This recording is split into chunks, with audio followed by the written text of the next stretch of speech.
What up, dudes? Gaz TTV here, and yeah, Heart of Deimos tomorrow! I'm excited for it still, even after the nerfs and all the decisions that are not the best. But yeah, today we're going over my loadout going into it blind. We'll basically be running for bounties and whatever else ends up happening. Apparently there's rumors of a dungeon underground, at least that's what the devs have been referring to it as. So yeah, if you want to check out the Twitch channel tomorrow, we'll be streaming Heart of Deimos launch around 8 p.m. EST. And yeah, I'll get my rep cap going. We'll explore the open world, squad up with people from chat. You know how it is. So yeah, let's get into it. I'm going to show what my loadout is. We're going to go over some of the new enemies that will be in Heart of Deimos. So let's quickly go over that first. So a lot of my preparation and stuff has been based around the TennoCon stream. So as we see right here, there's a couple new enemies. We've got an infested, like, I think they refer to it as the Bone Tower. So for this guy, you can just shoot him and kill him. So for that, not a really big deal. He's just going to be probably like a pretty tanky, threatening, infested enemy. That first guy they just killed. As you see right here, there's some generic chargers running around. And then this second enemy over here is the one I'm actually focusing quite heavily on. And my loadout's actually going to be taking this from multiple angles. So we have this guy right here. So if we take a look at him, those orange spots on his shoulders, those are going to be required to kill this enemy. So if you don't shoot his little weak spots, he will not die, as far as I can tell. So they're going to open up. When they open up, you shoot them. See, Rebecca has a hit scan, full auto secondary weapon, which will probably be pretty good for killing this guy. After you shoot both the weak points and blow them up, he will rush you and attack you. So at that point, you can just kill him with anything. So weak points, then kill for that guy. The first Bone Tower guy, you just shoot him and kill him. And then the final one that we're going to be going over, I think the Centipede guys will be pretty generic and easy to kill, so is going to be the Necramech, the underground, like, big robot guy. So these guys right here. So they, as you can see right here, they have shields and armor. And Rebecca shot him with the Corrosive Prime, I'm assuming unmodded, and it did, like, what? Like, 5% of his shield? So you're going to want to hit him with really hard stuff, and I'm going to assume that they're immune to status procs, because I mean, she just shot him with a Corrosive Prime, which has a lot of pellets, and it did nothing. She tried to shock him with Volt Shock, did nothing. I'm assuming that they are going to be immune to status effects. From that that's the only clip we have of fighting a Necramech so far. That's what it's going to be going over. So let's get into my loadout of what I will be running here, and also some things that you might want to consider. So first off, since it's going to be a new planet and everything, make sure you bring the Helios Sentinel with the Investigator mod. This is going to make it so it scans enemies. And all these enemies will probably be technically new as far as the codex is concerned. So you scan them up, it puts them in the codex so you can tell what they're weak to, what drops they give you, etc., etc. So that will be a really important one right there. The Helios Investigator mod. The things you want to run on Helios besides that, you want to run Vacuum to absorb the loot. Possibly Medi-Ray, because the infested do deal toxin damage that will go through your shields, can heal you up. And we've got mods that make it tanky pretty much.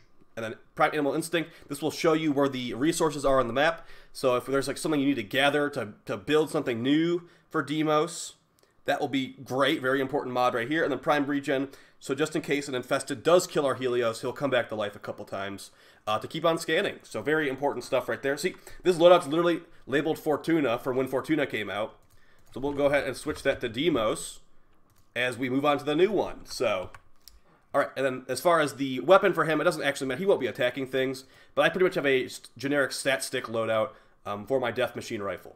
I was going to do the Hellstrom, but he's not going to be attacking. It doesn't really matter. So yeah, just basically the Vigilante mods on the stat stick. We can actually, I'm not running Vigilante supplies on my current weapon, so we'll just put that right here. Now he has the full stat stick bonus here. The Riven doesn't even matter, but it's a pretty good Riven, I guess. And yeah, that's going to be basically for improving my Vectis Prime, because I'll be bringing the Vectis Prime as my primary of choice, at least for the first bounty or two, until I decide if I want something different. But yeah, our frame we're going to be running here, which we're going to be running Saren Prime. Some other options that will be really good for bounties will be Mesa Prime. That'll probably be the best one, honestly, because she kills the infested from across the room, basically, and is really good at killing stuff. You'll be able to kill pretty much everything with Mesa's pistols, besides that weak point guy. You'll probably need to shoot those weak points twice, and then just blast him down with your pistols after that. Some other good ones, Wisp will be really good, healing everybody, shocking the infested that get close to you.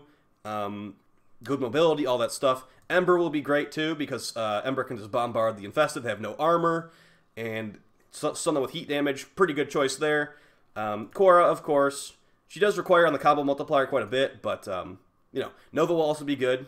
There will be plenty of frames that are good here, but certain frames might not be as good as you would hope for. So I'd say like frames like Valkyrie, like you're gonna have to melee every enemy if you do that. So I don't know if I'd go with that one. But yeah, you basically can run whatever you want. Just remember in the video like from yesterday, you might want to run a little bit of a health mod if you're not already currently. I'm actually going to go all in on that speculation. We're going to be going with Arcane Resistance to prevent all toxin status effects, so I don't have my health bar going down a bunch when I'm not wanting it to. We're going to be running Umbral Vitality and Umbral Intensify to give us about 937 health. We're also running Adaptation. This is the highest rank adaptation I can fit on this build with the mod levels we have.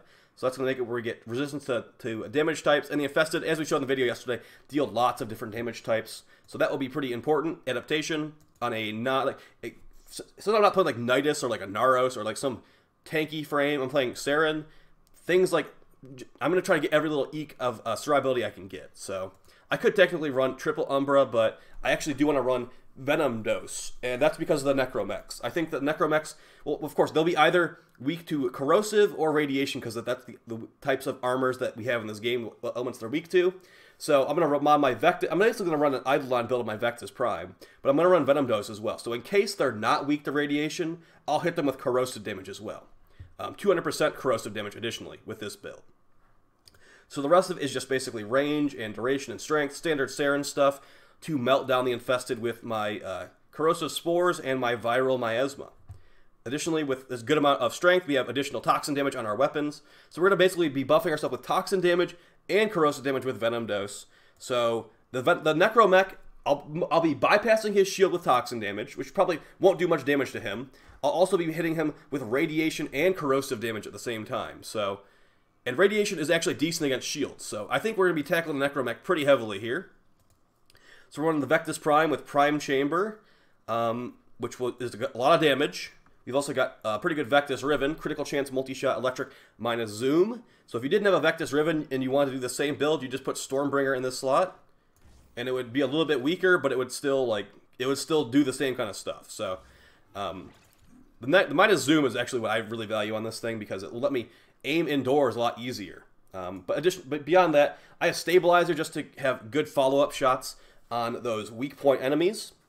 We technically could put a little bit of fire rate on here. If I didn't want to run depleted reload, which makes it so you can basically spam shots and always have prime chamber damage up, we could actually throw in even more damage there. Like if I want to put on more radiation damage, I'd probably have to forma this, to be honest.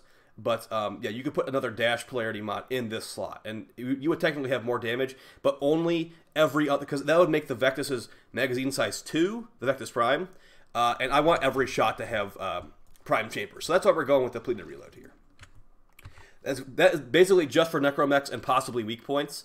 If the Necramechs don't end up being a huge issue, some other weapons I'm going to be bringing, I'll be bringing the Fulman for AoE clearing and basically long range with a secondary fire.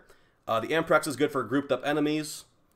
The Ignis Wraith actually might be the king for this, because those weak point enemies will probably get annihilated by the Ignis Wraith. It has a huge hitbox, good fire rate, lots of ammo, lots of magazine size. So yeah, if the Necramechs don't end up being a big problem, I'll just bring this instead on second bounty playthrough. So yeah, there's also the Quelor, which I want to use, but we'll see. I don't think Hunter Munitions will be very useful against the Necramechs. I'm assuming they won't take Hunter Munitions procs. Rubico could be pretty good too, because unlike the Vectis sniper combo multiplier is only on headshots, but the Rubico is on all damage. It's critical damage increase, so this could potentially be a little bit better, but I still want to wait and see. The Vectis with Prime Chamber hits really, really hard, and so I'm going to go with that for now. Shedu, etc. There's lots of choices. Brahma might even still be good if you have like ammo setup going there.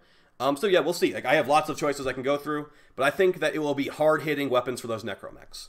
Going over our secondary here, we have the Kuva New Core, basically El Clasico at this point, and I made a special build for it.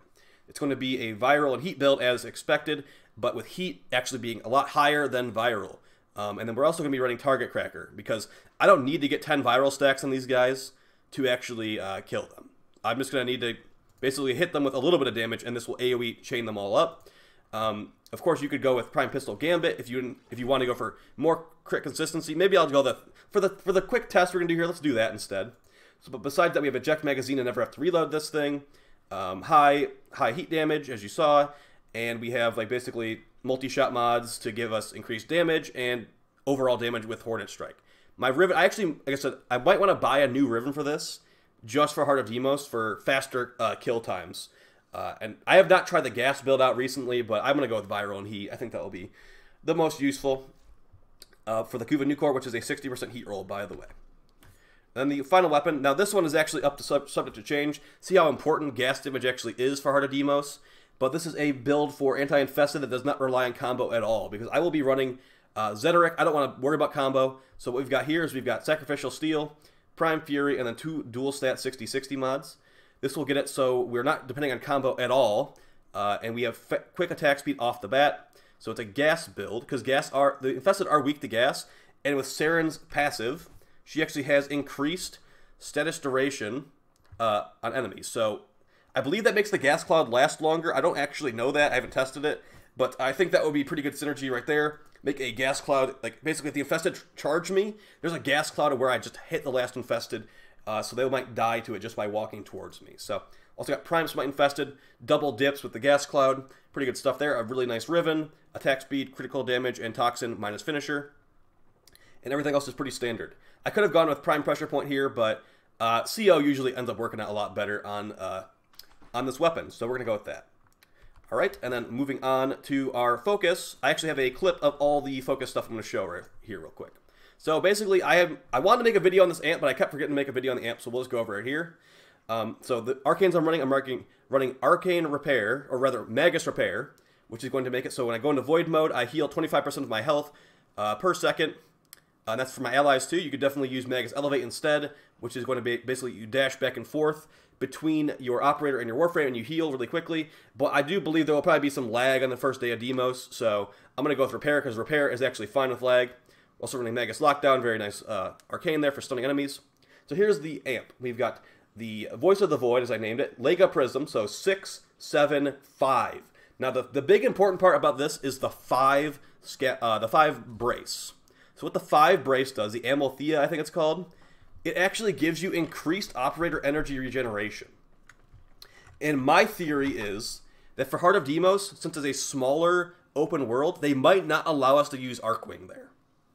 That's my guess. I don't actually know that yet, but I believe it'll just be K drives and like on foot. So, you know, having upgraded operator focus and all that will be pretty important for this. As we can see, I'm running Zeteric. I have all the waybounds. Basically, there's going to be lots of energy drain. Eximus, I assume, here too. So making sure your energy is high, and as long as you need energy, will be pretty important. So we've got Zeteric here. The waybounds you want for going really fast to the operator are going to be Void Siphon, Void Flow, and then the ones from Necramech, which I believe is like, yeah, Mind Sprint and Mind Step. So those are the ones you want the most.